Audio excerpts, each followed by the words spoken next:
You know what's interesting? There are people who walk through life feeling like they're speaking a language no one else understands. They sit in crowded rooms and feel utterly alone, not because they lack friends or family, but because something inside them operates on a frequency that most others simply don't tune into. And here's the part that makes it complicated, the part that keeps them awake at night questioning themselves. They can't quite figure out if this is a blessing or a curse. Because the world around them, with all its noise and constant connectivity, keeps insisting that something is wrong with them. That their need for space, for silence, for long stretches of uninterrupted solitude is somehow a deficiency. A problem to be fixed. A wound to be healed. But what if I told you that this isn't about being broken at all? What if this deep pull towards solitude, this almost magnetic need to withdraw from the social theater that exhausts everyone else, is actually a sign of something far more significant happening within you? And I'm not talking about simple introversion here, though that's part of it. I'm talking about something Alfred Adler understood deeply, something he saw in the people who came to him feeling defective because they couldn't conform to society's relentless demand for constant social performance. There's a curious paradox in human nature that Adler spent years studying. We are, by design, social creatures. Our survival as a species has always depended on cooperation, on community, on what Adler called social interest. And yet, there are individuals who seem to have been built differently, who experience the social world not as nourishment but as drainage, not as connection but as fragmentation. These are the people who leave a party feeling emptier than when they arrived, who finish a day of meetings and small talk feeling like they've lost pieces of themselves along the way. And society doesn't know what to do with them. It labels them antisocial, depressed, avoidant, afraid. As if their preference for solitude must be rooted in fear or dysfunction rather than in a fundamentally different way of processing existence itself. Let me tell you what really happens to these people, because I've seen it countless times and maybe you've lived it yourself. They spend years trying to fit in, trying to mold themselves into the shape society insists they should take. They force themselves to attend social gatherings they have no desire to attend. They smile through conversations that drain their soul. They say yes when everything inside them is screaming no, because they've been taught that to be alone is to be lonely, that to prefer silence is to be sad, that to need space is to be selfish. And here's what Adler understood that most people miss. This forced conformity doesn't just cause discomfort. It creates what he called a neurotic lifestyle, a way of living that is fundamentally at odds with one's true nature. Because when you spend your life energy trying to be someone you're not, when you pour all your psychological resources into maintaining a false self that society will accept, you inevitably develop what Adler identified as feelings of inferiority. Not because you are actually inferior, but because you're constantly measuring yourself against a standard that was never meant for you. You look around and see people who seem to thrive on social interaction, who gain energy from crowds, who genuinely enjoy the constant buzz of connectivity, and you think there's something wrong with you because you don't. You develop a private logic that tells you you're defective, damaged, less than. And this private logic becomes the lens through which you interpret every experience. When you need to leave a party early, you don't think, I'm honoring my needs. You think, I'm failing at being human. When you decline an invitation, you don't think, I'm protecting my energy. You think, I'm letting people down. This is the trap, and it's one that Adler saw destroying people from the inside out. But here's where it gets really interesting, where Adler's insight cuts through all the social programming and gets to something true. Those feelings of inadequacy, that sense that you don't fit, that constant guilt about needing solitude, these aren't signs that you're doing life wrong. They're signs that you're living according to someone else's blueprint instead of your own. Adler talked about something he called fictional finalism, the idea that human beings organize their lives around imagined goals, around pictures of who they think they should be. And for most people, especially those who need solitude, that fictional final goal looks something like this: a person who is always available, always social, always connected, always energized by other people. But that fiction, that imaginary ideal, it wasn't created by you. It was handed to you by a culture that values extroversion, that equates social activity with psychological health, that has somehow decided that preferring your own company means something is broken in you. And every day you chase that fictional goal, every day you try to force yourself into that mold, you move further away from what Adler called the courage to be imperfect, the courage to be exactly who you are without apology. Think about it this way. Have you ever noticed how exhausting it is to pretend? How much energy it takes to maintain that socially acceptable persona, to keep up the appearance of being someone who loves constant interaction when your soul is crying out for silence. That exhaustion isn't weakness.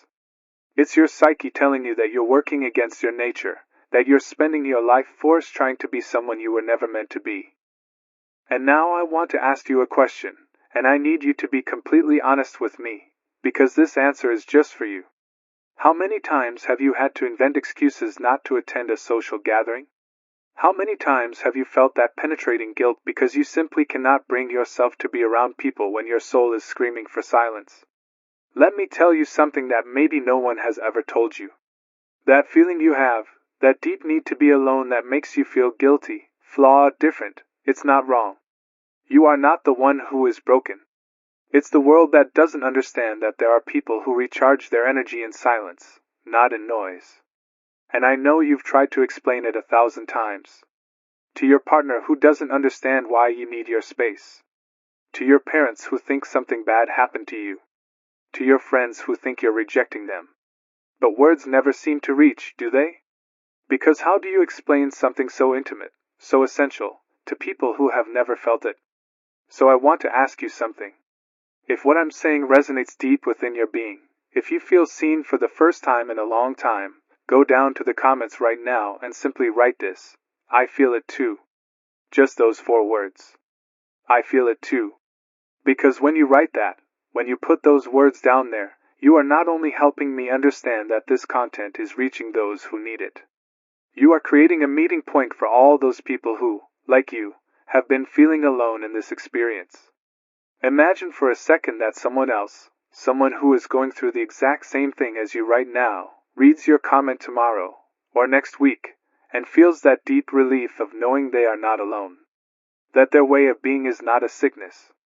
That there is an entire community of people waking up to this same truth. Your comment can be that lifeline for someone who is about to give up, who is about to force themselves once again to be someone they are not just to fit in. So write in the comments, I feel it too. And if you want to share more, if you feel the need to tell your story, this is your safe space. Here, no one will judge you for needing solitude. Here, we all understand.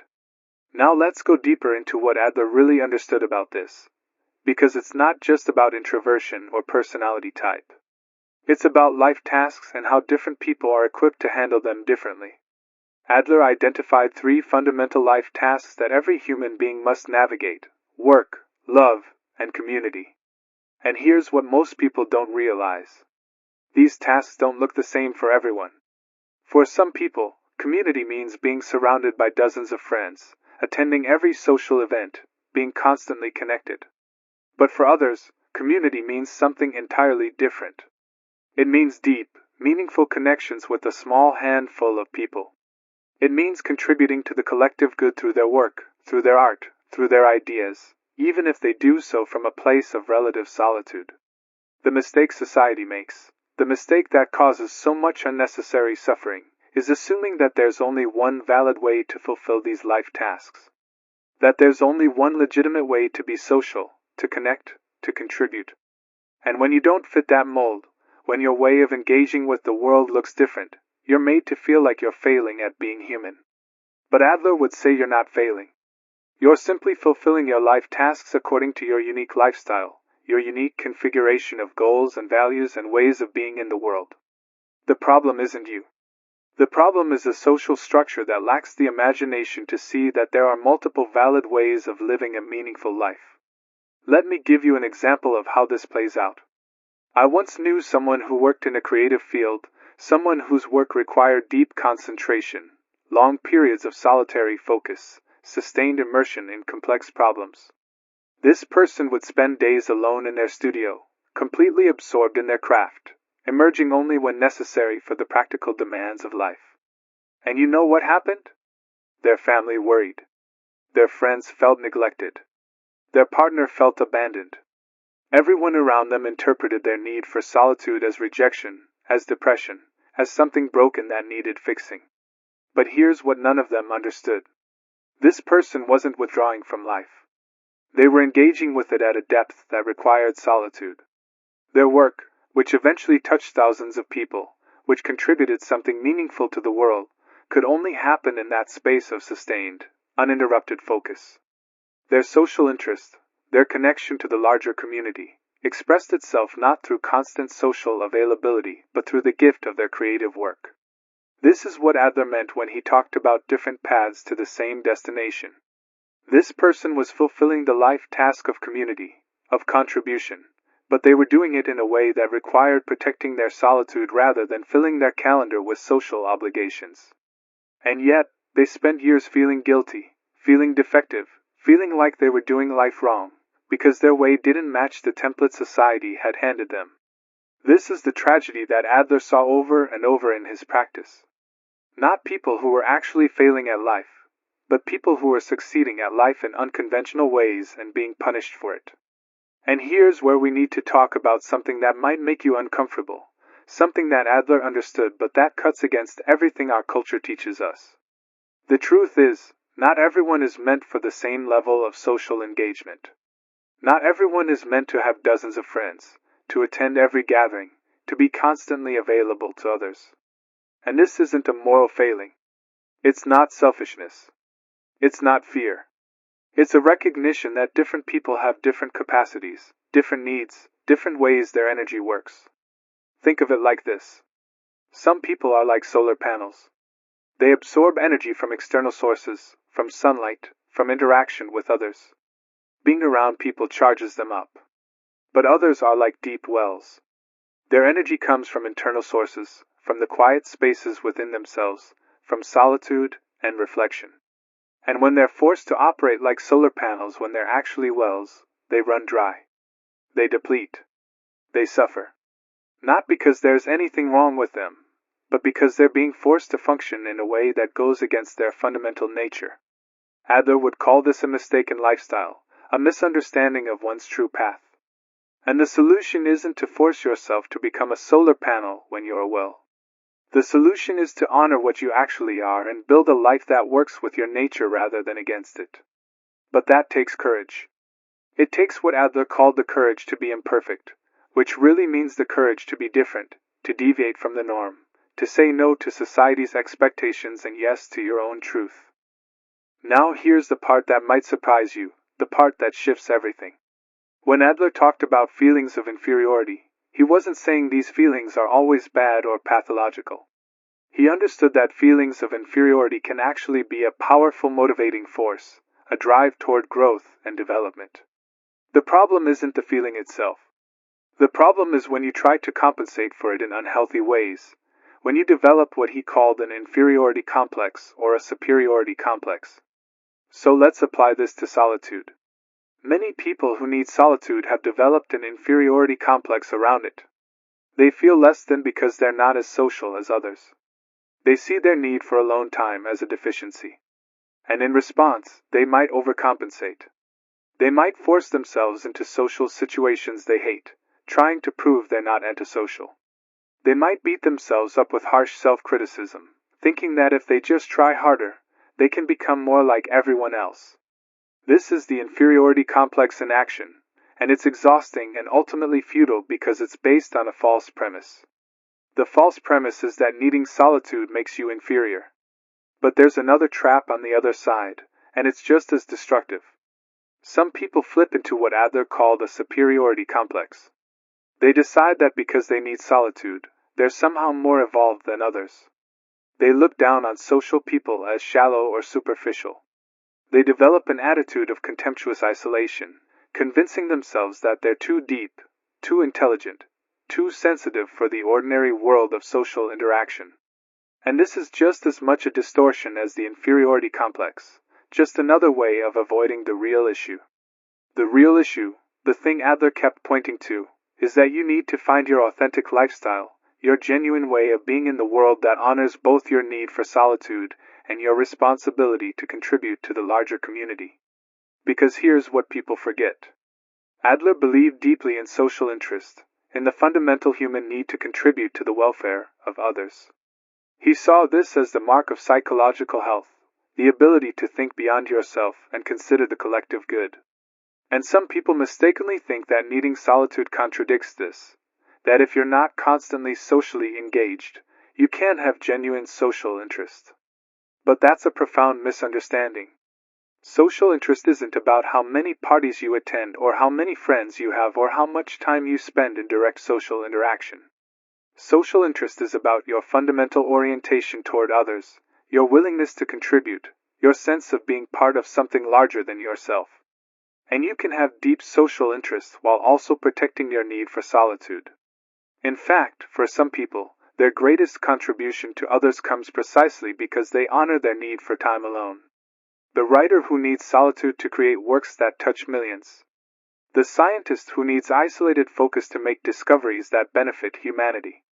The artist, the thinker, the innovator who does their best work not in the buzz of constant social interaction, but in the quiet depths of sustained solitary concentration. These people aren't selfish. They're not antisocial. They're fulfilling their social interest in a way that requires protecting their solitude. And the world desperately needs what they have to offer, even if it doesn't understand the conditions under which they can offer it. So here's the shift, the reframing that changes everything. You weren't chosen for solitude as a punishment. You were chosen for it because you have something to offer that requires it. Your need for silence isn't a deficiency. It's a precondition for your particular form of contribution. Your difficulty with small talk and superficial socializing isn't a social failing. It's a sign that you're built for depth, for substance, for the kind of engagement that can happen in crowded rooms and casual conversations. Adler would say this is your fictional finalism, but this time it's one you choose consciously rather than one society imposes on you. Instead of organizing your life around the goal of being maximally social, you organize it around the goal of being genuinely contributive, in whatever way your unique nature allows. And for you, that means honoring your need for solitude as a sacred requirement, not a guilty secret. It means building a life structure that includes enough alone time for you to recharge, to think, to create, to simply be. And yes, it also means maintaining genuine connections with others, fulfilling your responsibilities, contributing to community. But it means doing all of that in a way that works with your nature rather than against it. This is what Adler called living courageously, living according to your own truth rather than according to external expectations. And it's harder than it sounds because it requires you to disappoint people sometimes, to say no when others expect yes, to prioritize your needs even when doing so makes you look selfish or strange. Think about what happens when you finally give yourself permission to need what you need. When you stop apologizing for preferring a quiet evening at home to a loud party. When you stop feeling guilty for declining invitations that you know will drain you. When you stop trying to explain yourself to people who will never understand because they're simply wired differently. Something shifts. The constant background anxiety starts to fade. That exhausting sense of being perpetually inadequate begins to lift. You stop spending so much energy trying to be someone you're not, and suddenly that energy becomes available for what actually matters to you. Your work improves because you're not constantly depleted. Your relationships deepen because you're present and authentic rather than performing and pretending. Your creativity flourishes because you're giving it the conditions it needs to thrive. This is what Adler meant by living in alignment with your lifestyle. It's not about being perfect or having it all figured out. It's about having the courage to honor your truth even when it diverges from the norm. And yes, there are consequences. Some people won't understand. Some relationships will change or end. Some opportunities that depend on constant social availability won't be available to you. But here's what you gain. You gain yourself. You gain the possibility of living authentically instead of apologetically. You gain the energy to do your real work instead of exhausting yourself trying to meet everyone else's expectations. You gain peace, that deep internal quiet that comes from finally stopping the war with your own nature. Now let me be clear about something, because this is where people sometimes misunderstand what I'm saying. I'm not suggesting that you should isolate yourself completely, that you should cut off all social connection and live like a hermit. That's not what healthy solitude looks like, and it's not what Adler would recommend. Adler believed that we all need genuine human connection, that complete isolation leads to psychological distortion and suffering. What I'm talking about is something more nuanced. It's about finding the right balance for you, not for society, not for your extroverted friends, not for the culture's expectations, but for your actual needs and capacities. It's about recognizing that your optimal level of social engagement might be significantly lower than what others need or expect, and that's okay. It's about quality over quantity, depth over breadth, authenticity over performance. It means you might have 2 close friends instead of 20 acquaintances, and that's not a failure, it's a choice. It means you might contribute to community through your work or your art rather than through constant direct social interaction, and that's not selfishness, it's your particular path.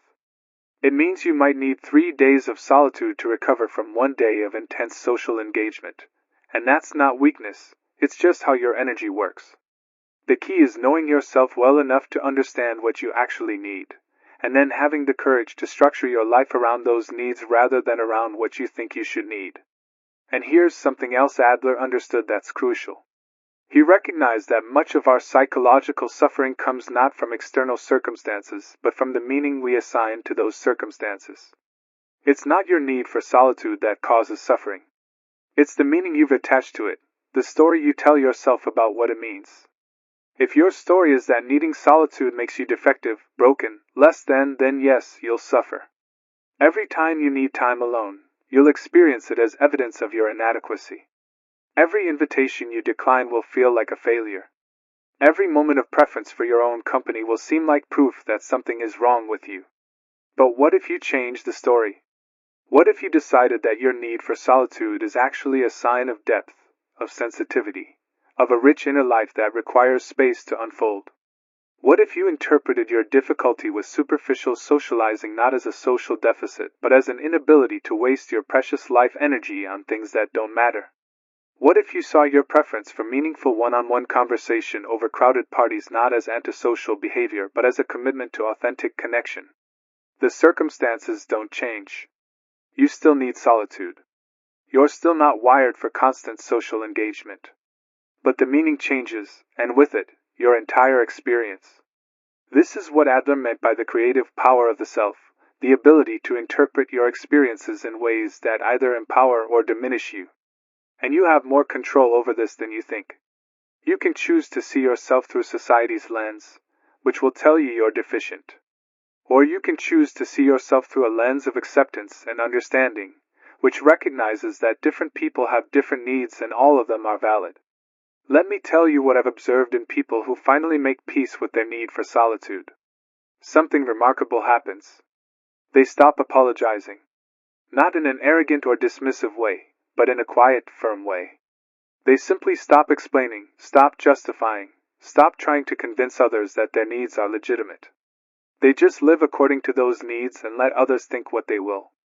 And you know what's interesting? Often, once they stop seeking approval, they start getting respect.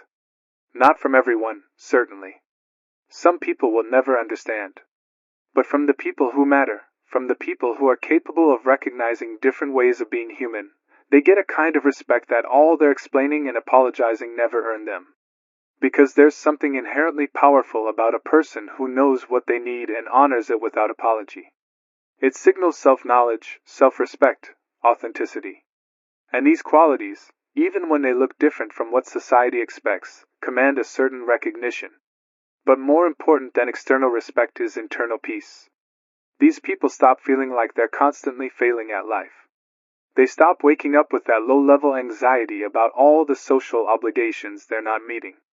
They stop berating themselves for being different. Instead, they start to experience something that's been unavailable to them for years, a sense of being okay exactly as they are.